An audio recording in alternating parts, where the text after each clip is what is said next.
Good morning and welcome to Tuesday Talk. Today we want to hit the topic of burnout. This is a very real issue that affects the majority of people that are living today. There are different types of burnout that hits each and every one of us, so you might be listening to this and think, nah, I'm fine, I'm good. But sometime or another, you're going to have an emotional issue, a mental issue, physical issue, a relationship issue. You may even have something that's going on between your church, your work, your classmates. All of these things, the more they compound on top of each other, lead to burnout. And if we wanted to help you with burnout, what would we tell you to do? Well, number one, I would tell you need to identify what is causing the burnout in your life. You have to be honest with yourself. Today, you have to be able to really break things down into two categories. One, what is a necessity? What is something I have to do, whether I am healthy or whether I am sick, whether I am full of energy or whether I am tired? What are the necessities in my life that are going to be required for me no matter what? Secondly would be accessibility. Now, this is completely different from necessity. Sometimes people will ask things of us just because you're there and you are accessible to them. You are available.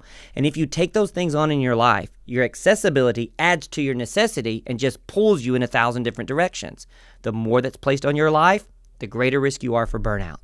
Secondly, after you can identify what's causing it, you need someone you trust you can talk to.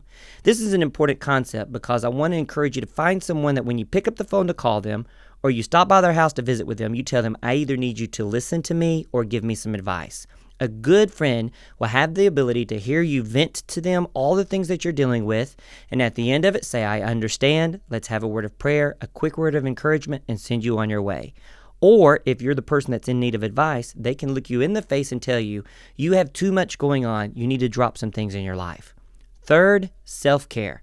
Whenever you're hitting burnout, it is very important to you that you listen to these next few steps. One, when you are extremely tired, learn to rest. Now, rest comes in all kinds of different forms. Sometimes saying, I just need a quick nap is not going to solve your issue of how tired you truly are.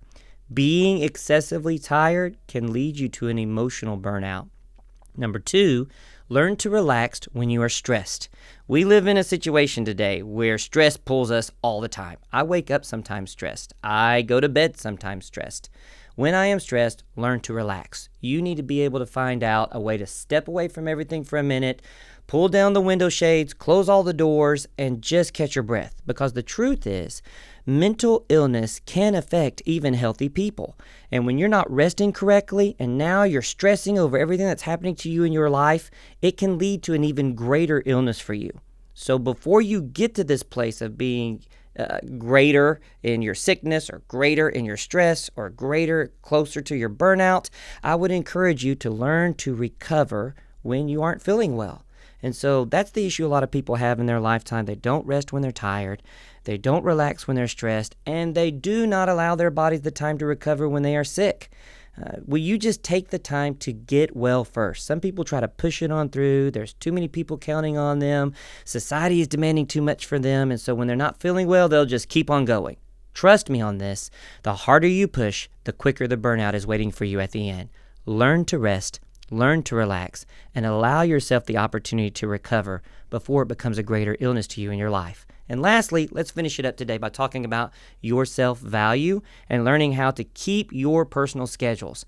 I can't tell you how many times somebody has told me they have made a plan for something weeks or months in advance, built excitement waiting for it to get to them in their lifetime, and then right before the event shows up, somebody else needs something else happens, and they have to cancel a trip they've been looking forward to or some time off that they've really been waiting on and counting on for that season of rest and relaxation. There are hobbies we all had as children growing up. As young adults, there were things that we enjoyed doing, whether it was climbing a mountain or building a great set of Legos, whether it was being able to go ride a bike, take a walk through a park, or sitting down and having some rest and relaxation building a puzzle. But yet we've gotten so busy right now that when we get home, we're just constantly exhausted. We want to get into some comfy clothes, grab a snack, and then just sit for a little while before we have to go to bed and reset to do it all again the next day. Find the value in keeping a schedule that helps you before you reach burnout. I believe that if you'll apply these things to your lifetime, this could actually help you identify right now some areas where you might be getting close to that edge of pushing yourself too hard. And if you're not feeling well, step back for a moment and catch a break. By the way, it's okay for you to say no. we're getting close to the holidays, and there's going to be a lot of invitations to some parties, some get-togethers, some family opportunities. So then while people are trying to get you to enjoy the holidays with them, say no to the other expectations people are trying to put on your life. Those things can wait until after this season passes. Anyway, thank you for joining us for today's Tuesday Talk. I look forward to seeing you again next week for Tuesday Talk.